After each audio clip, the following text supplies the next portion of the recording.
Who am I?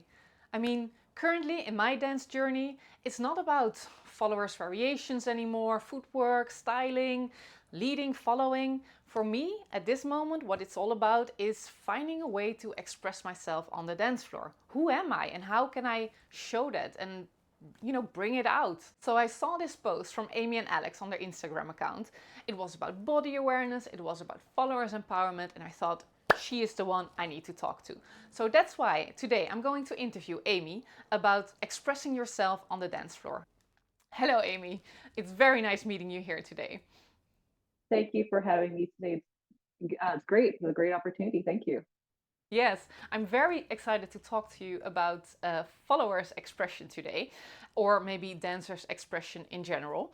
And before we go deeper into the topic, I'm curious how your self expression journey started. Yeah, I think for me, this idea of self-expression, it comes a lot from my personal background, actually. So before, I mean, even you go a step back, I actually, when I was in university, I actually studied visual arts, thinking I would actually go into graphic design or become an art teacher. But actually, I ended up becoming a math teacher that uses artistic thinking processes as a way to teach mathematics. And so for me, because I have this background of personal expression, and even if you go further back into my childhood, I was quite a creative writer. And so for me, I was always interested in expressing myself, whether it's through words or through imagery. And it wasn't until later on that when I stopped doing visual arts, that I actually went into movement arts, which is where the dance came in. So for me, it was always a part of who I was and where I came from. And so I feel like it's not something I could just let go of. Yeah, but what is it then, self-expression? I did a little poll on Instagram a few days ago, and I asked people like self-expression in dancing. What are we talking about? Some people said it's about facial expression. Others said it's about footwork variations. Some Hmm. said it's about what else did we have? I don't know. There are different options. Some said it's about all of the above. Like every way of expressing yourself. So what does it? What are we talking about here? What is self-expression Mm. in dance? It's really interesting, this concept of self expression. So, I do a little bit of conscious dance, more specifically, sacred dance. I certified actually in dance therapy with Julie Martin of Brahmani yoga. And so, it's a type of conscious dance. It combines this, if anyone's in the conscious dance world, it combines the aspects of five rhythms and ecstatic dance, and kind of it all comes from the idea of gaga dance. And the idea of personal expression is really the idea that you're really digging really into yourself without any judgment, and going in and allowing for this to come out, and you're basically allowing yourself to show who you are to the world, or not even necessarily to the world. You're allowing yourself to just be yourself, to show your authenticity, whether it's for yourself or for someone else. It doesn't have to be for someone else, but the idea that you are bringing out part of you, it's very deeply embedded into you, to be a part of who it is that you are. So self-expression doesn't necessarily have to be just going into a dance movement or into visual art or into your writing. A personal expression or just self-expression is also even the way that you stand and carry yourself in the world. Indeed, so it's like finding yourself and finding a way to kind of release that or show that, not in, like you said, like not even to the world but maybe to yourself. So just to be clear on the semantics here, what is the difference between followers footwork variations, follower styling, back leading for followers, and followers empowerment? Okay, so when we talk about these aspects, we could talk about it from a physical standpoint. So followers back leading. That just means basically if the leader is the driver of the situation and the leader is creating the outline of the dance. In this case, what's happening is that the follower has hijacked the car and now is the one creating the outline of the dance. So we're not asking followers back leading is literally you becoming the leader. And so when I talk about followers empowerment, followers are not back leading. Followers are actually just taking more space to create interesting, creative situations for the leader to be even more creative to solving them. When it comes to followers styling, follower styling to me is a physical action of creating some sort of variation. So rather than just making a, like if we're doing you have a moment to let your foot like cross, cross, cross, cross, cross, that the styling could be like you take your time to let the leg be longer. So this is a styling. This is a variation, a movement variation, but it doesn't necessarily have to be done with attitude or personality. It's just a movement. So a variation would, I mean, that would be a variation slash styling. And so the footwork styling, footwork variation is an action, that an action that isn't necessarily done with an attitude or a mindset. It's just an action. However, the moment you add the word empowerment, that it's the follower saying, I'm going to do something and I'm going to be very specific about it. I'm going to be on the point with it. And leader, you're going to feel that I'm doing something and I'm going to take some of this space for a moment here, but I'm not backleading you. I just want you to really feel that I'm actually doing something. So followers influence it's a little lighter version of this empowerment. It's like you influence, you actually, in general, if we're standing here, we're just sitting, we already are influenced by the way we walk into the dance. Our weight, our body composition, what we're wearing, our hair is already going to influence what the leader's going to do. So if your hair is like really high, that leader might not take their hand like there. It changes where they put their hand so that they don't mess up your hair during the dance. So but if we're talking about movement influence, your movement quality is already going to influence what happens to dance, but it's not as deliberate. Um, of course, everyone's going to have a very different opinion of all this. But for me, the empowerment piece is really all about followers having the guts to take a bit of space and saying, I'm here, I'm present, listen to me for a second. If we take this self-expression concept, was this always part of your swing dancing from the moment you started, or is this something you developed later on to implement in your swing dancing? You know, when I have some conversations with my husband about how I used to dance compared to how I dance now, I would say he would definitely give me some feedback and say that back then I was definitely very much my own individual. I think for me, because I always loved swing music, I always loved jazz music since I was basically in high school. I would listen to the jazz band in our high school perform, and I just would really enjoy it. And it was just always, and it was also during that time where it was like kind of like Cherry Pop and Daddies. It was like that new age swing that was very popular at the time, and I just really liked it. And so for me, when I hear this music, it just automatically brings a part of me out, and I can't help but smile. I can't help but move. It's just I feel that this is what the type of music that I identify with. So for me, it always became a part of who I was, how I move. And so for me, I when I took my swing dance lessons, I learned the steps through that, how to even start to, I guess, partner dance, because I didn't have any concept of what partner dance was, and how to dance to this music in pairs. But within that partnership, I was always my own individual with my footwork variations or whatever, just because this is what the music felt like to me. But is it then that every dancer is always its own? I mean, you're always your own individual, but I Mm-hmm. feel like for me, I'm now in a point where for me it's not so much anymore about learning new moves or learning how to follow or lead, because Mm-hmm. I feel like, okay, Mm-hmm. I've got this under control ish. For me, it's a challenge of who am I as a dancer, or who am I really, and how can I express that in my dancing? So is this because I saw one of your posts on Instagram that was a lot about followers empowerment, Mm-hmm. which for me also means like showing yourself, being there. How does this Mm-hmm. relate to? So what do you do different then, if this is a topic that we go into? So when I developed this course called Followers Empowerment, a lot of things went through my mind. I for me, there's a difference between the concept of followers empowerment versus followers styling, followers influence, followers variations. For me, they're all in a sense helping the follower express themselves in some form or way. But why I like to use the word empowerment is because for me, the word empowerment has it, basically the word power. If we dissect the word power, it means that the follower carries themselves in a certain way in which they bring themselves and they take some space in the dance. Versus if you say like a follower's styling, it's like an action. It's like, oh, sure, I can swing my leg through and glide it in this way. And or a ballerina can kick their leg up in the air and that would be their movement. But the moment you add a certain attitude or mindset to it, the expression of that leg looks completely different, or even the way you carry yourself.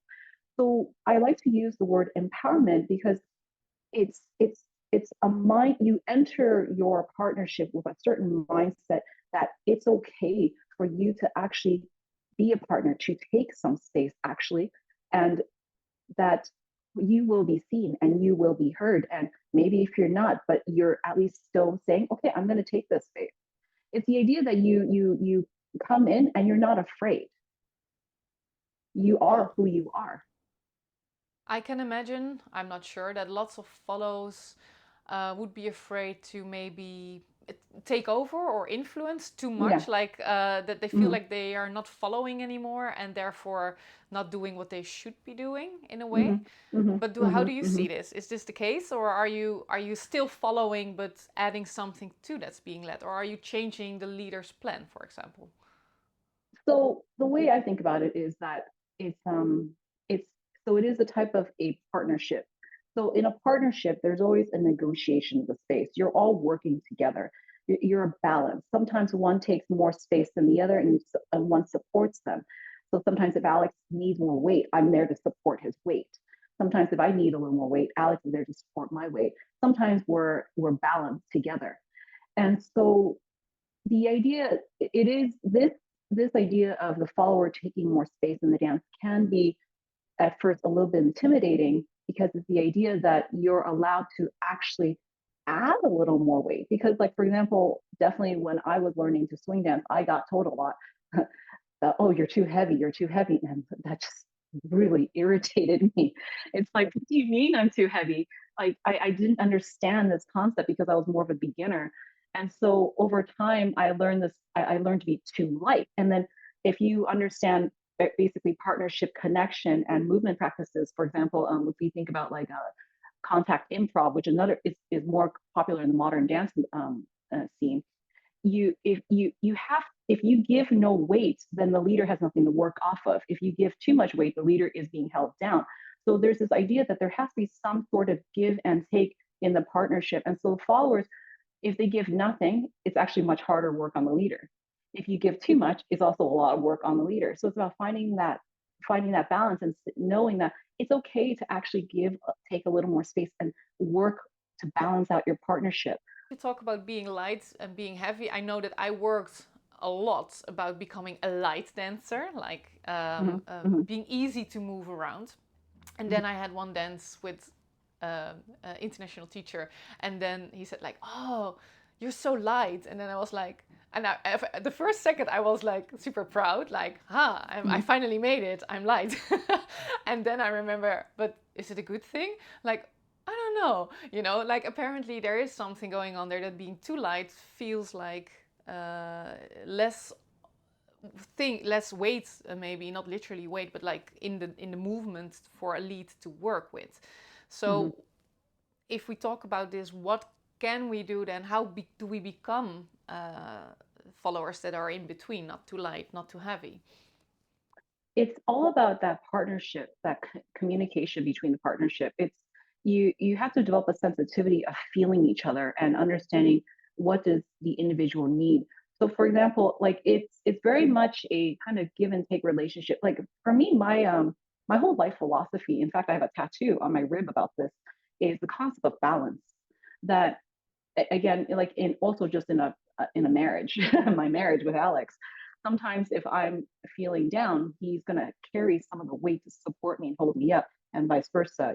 There's always this play, and so if you translate this idea of the psychology into actual physical essence, and you play with weight, like it's a little bit of physics. Like funny enough, I actually just took a training with Tom Weksler.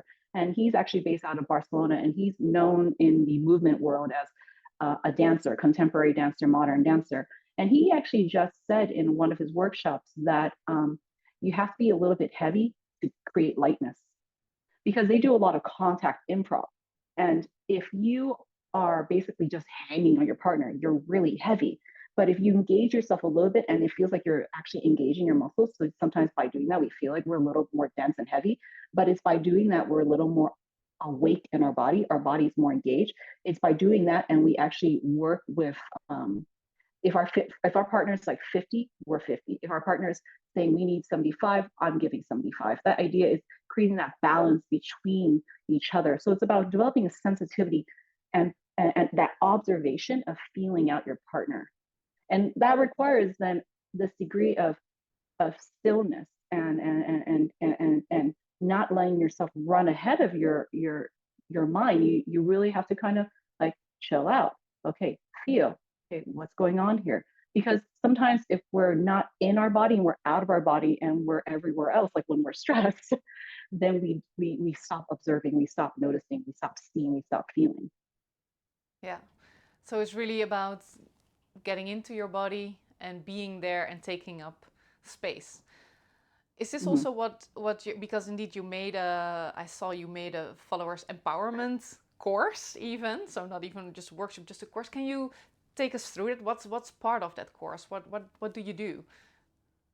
So we launched this series, this small series, a two-part series we created in Warsaw, Poland, actually, because what they were looking for is they were looking for some things for the followers to really like develop this followers voice. And so, and of course, it was followers voice, followers influence. And then I was like, I had just finished a workshop with Julie Martin in Sweden, the conscious dance workshop. And I left this workshop feeling very strong, very powerful. And then I was like, you know what? I'm just going to call it followers empowerment, because it's the idea that a lot of what I do in my partnership with Alex is that I allow myself to take the space and he learns to respond to me. And what happens what we've done in this workshop is we play with the very varying levels of from easier ways for the followers to start influencing and putting themselves in there to something a little more dense, a little more heavy. And when it gets to be a little more dense, a little more heavy, that's where sometimes for some followers it gets a little more intimidating, because it's like we're really asking you to take more space. But we start off with something a little more simple, such as, for example, changing your rhythm. And when you change your rhythm, what happens is maybe if you subtract some steps, that means your body has to still continue to move to compensate for the steps that you did not take. And so it's a lot about emphasis on the body movement as well. We even play with some speed changes, like the speed of your turn, or like slowing things down, speeding things up. And that takes a bit more space, because if you're going at the speed that the leader wants you to go, then you say, "Oh, I'm going to spin faster." Well, hopefully you get that in time, in time. But if you slow down, there's a little bit of resistance. And when there's a little bit of resistance, then the leader has to respond to that. And so for the leaders, what this means is that the leaders no longer are just in their mind of just leading things. The leaders now actually have to respond and actually come into the role of being a listener. But on top of that, if the followers bring in the situation, they bring in like a sensations, like the leaders, they have to come up with creative solutions. And what we've been told by some of the leaders is that they ended up doing movements that they didn't think they would actually do. And just like, what did I do?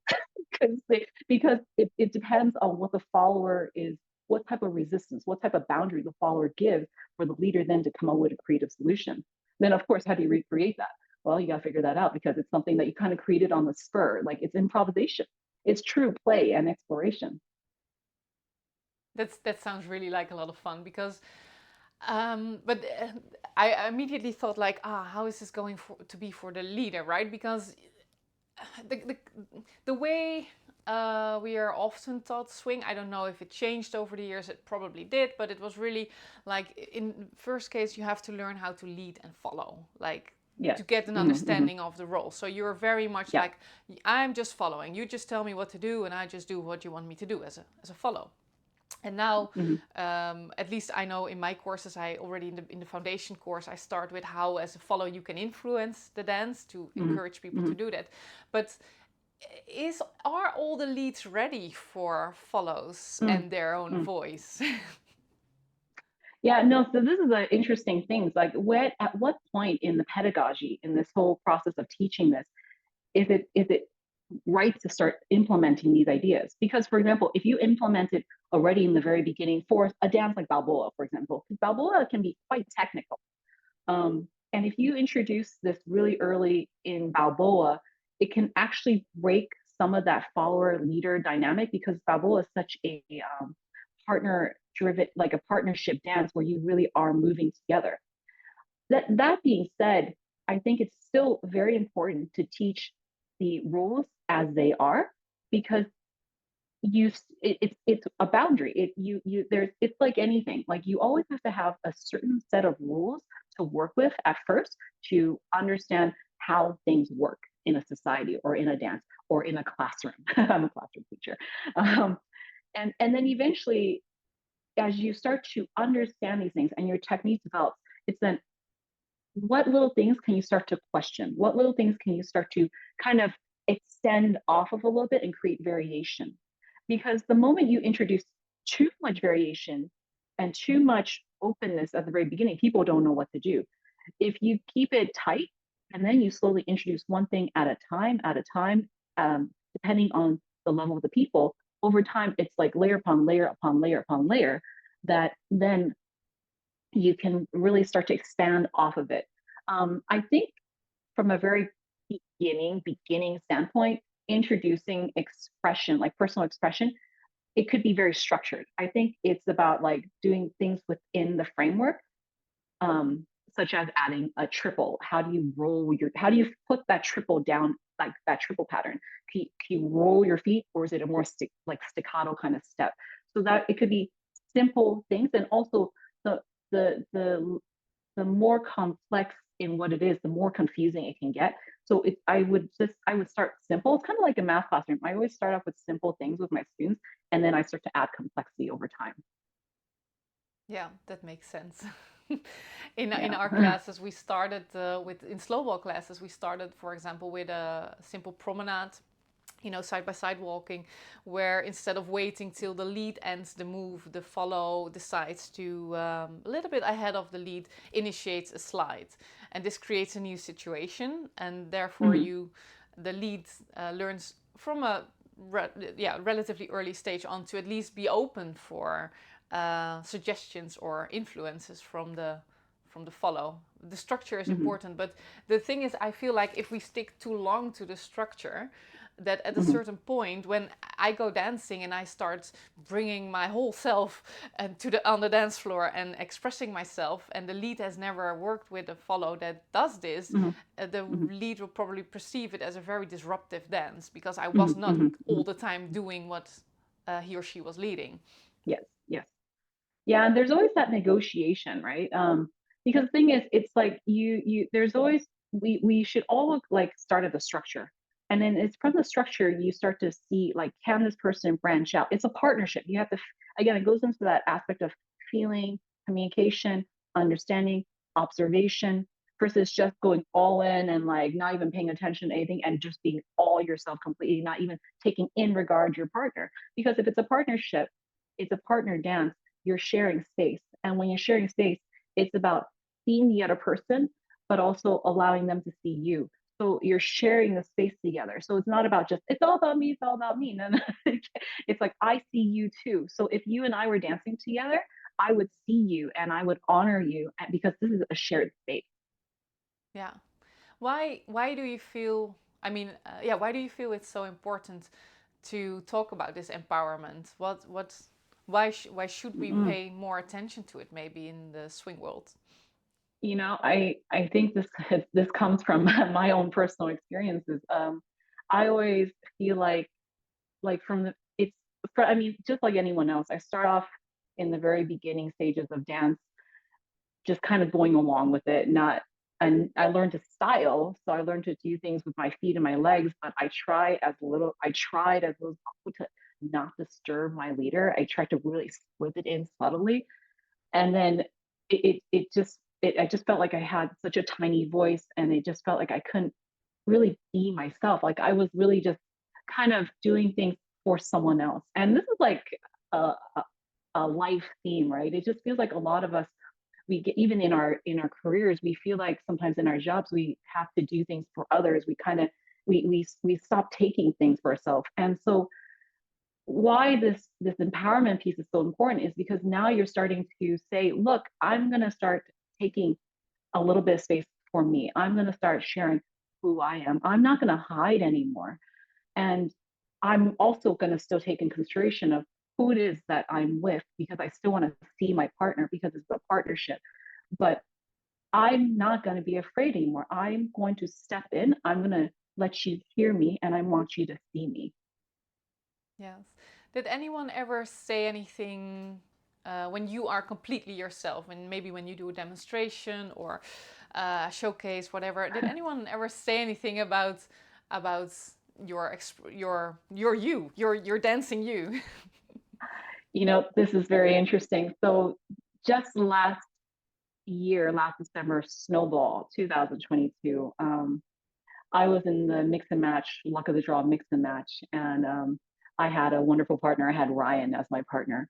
And we're coming out, and he decides in this moment to lead me into a moment where my leg would go up and then just come back down.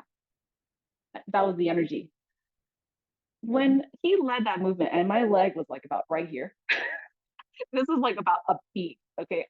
In that one beat, I had so much going on in my head. I was like, oh my God, do I actually let my leg go all the way down like I'm supposed to? Because that's the natural energy and that's kind of what's expected of me. Or do I actually take a moment and like point my leg straight at the camera, at the audience, as just as a, hey, look, I'm making a statement. And in that one split second, I had to make a decision, and I went with a feeling, a gut feeling. And next thing I know, I kick towards the camera and towards the audience, and I just get this big audience roar. For me, it was like an amazing feeling that I was like, wow, I actually did. Like after that happens, like I did that within that like half beat. And you could see in the video actually Ryan's big smile after that. And we just had a lot of fun doing that dance. And after that dance, actually, I definitely had individuals come up to me, and I mean, still up to this day, even last week at Barcelona Shag uh, weekend, I had people commenting and just saying that that leg flare was definitely like, yeah, definitely keep doing that. And Katie Colbout, she was doing a podcast, and she had mentioned and actually played this video in her podcast and talked about it, and the idea of like being ourselves and being authentic and not being fearful of it. And in fact, like, there's this perception in the scene that sometimes, yes, Amy can be a bit too much. But then I thought to myself after I listened to this podcast, I'm like, is it better to be too much than too little? Because I've gone through this journey already of being too little, not just in my dance career, but in my workplace, just in everything, just being as an individual. And I told myself after all this, and I processed it, like, you know what, I'd rather be a bit more than nothing at all. Because there's things that need to be said, and movements need to happen, and we can't be afraid anymore. We just gotta move forward. Yeah. Yeah, I'm with you. I'm so with you. And I saw the kick. It looked really cool. It was a statement kick. Like, poof. Yeah, definitely. Super cool moment. So, if there are any dancers, followers looking at this interview and they say, okay, I'm convinced. I want to, I feel empowered. I want to put myself out there and show myself. Can you maybe share some tips or things we can experiment with, like how, like steps? What can we do? What can we try out? I mean, part of it, one of the biggest things that I've definitely done for me to get to this place where I'm actually quite more comfortable in myself. I mean, I won't say I'm perfect. I mean, no one is perfect. Actually, even my students, I tell them that that practice makes progress. Practice doesn't make perfect, and that you can only make progress at improving yourself. And one of the biggest things that I highly encourage is a lot of inner work on yourself, whatever that means for you. For some people, it might be always doing a lot of self reflection, journaling. It could be doing meditation. It could be doing, for me, I started through yoga because yoga stilled me. And it was when we hold these postures that I was able to really observe myself and do the inner work and highly reflect. Some people like to talk to therapists, and that's fine. If you need to cry, I cry. I'm admitting it out loud. I cry a lot, and crying is very powerful. But you have to do a lot of this inner work to start working through your layers and taking some of the layers off so that you could start to really dive into who it is that you actually are. And so that's one of the biggest things I would say that you need to do is just find a way to work on yourself, your inner self, so that you could start to let this inner part of you shine out. Another thing I would say, so that would be kind of like working with the psychology of it, working on, because you have what, how we think, how we are in our body really impacts our movement and how we move. And so when you start to take some of these layers from your mind out, then the quality in which you move starts to change. And even when you start to go into new other types of movement explorations, it will show.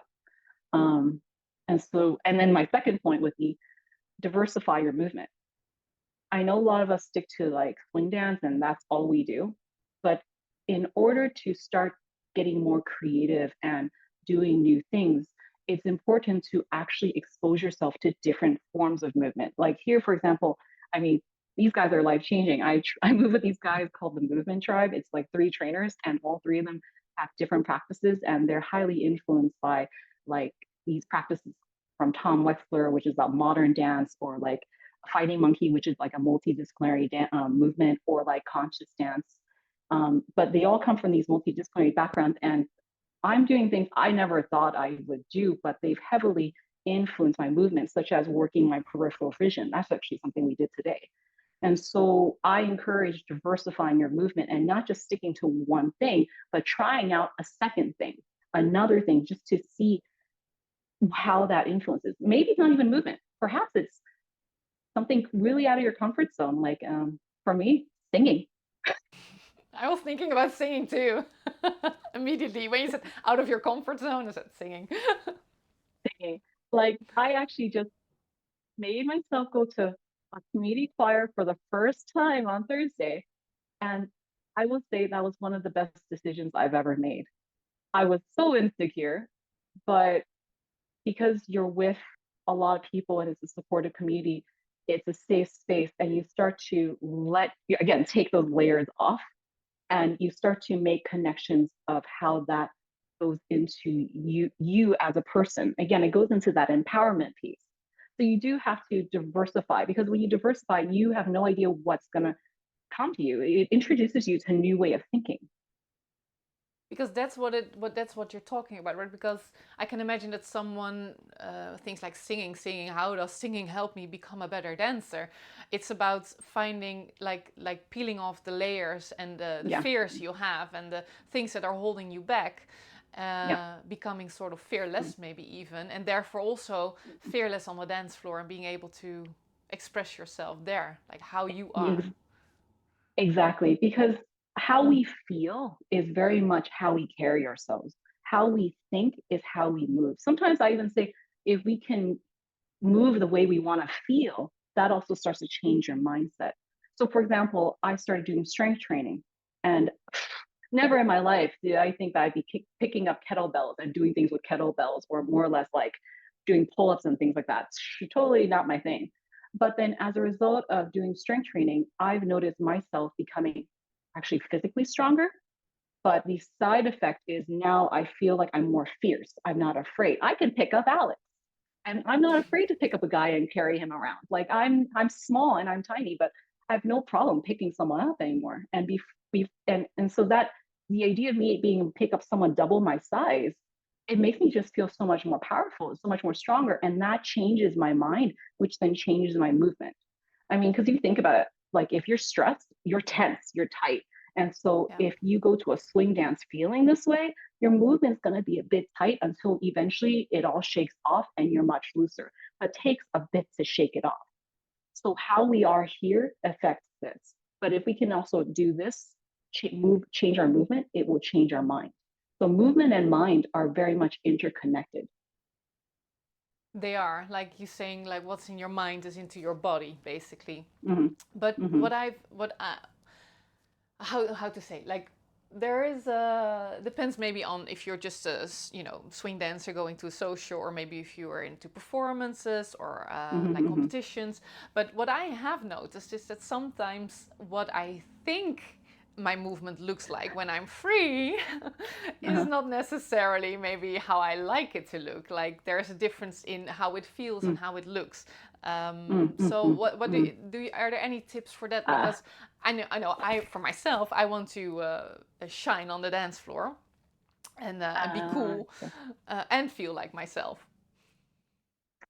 Yes, actually, there was something I observed that was very powerful for me.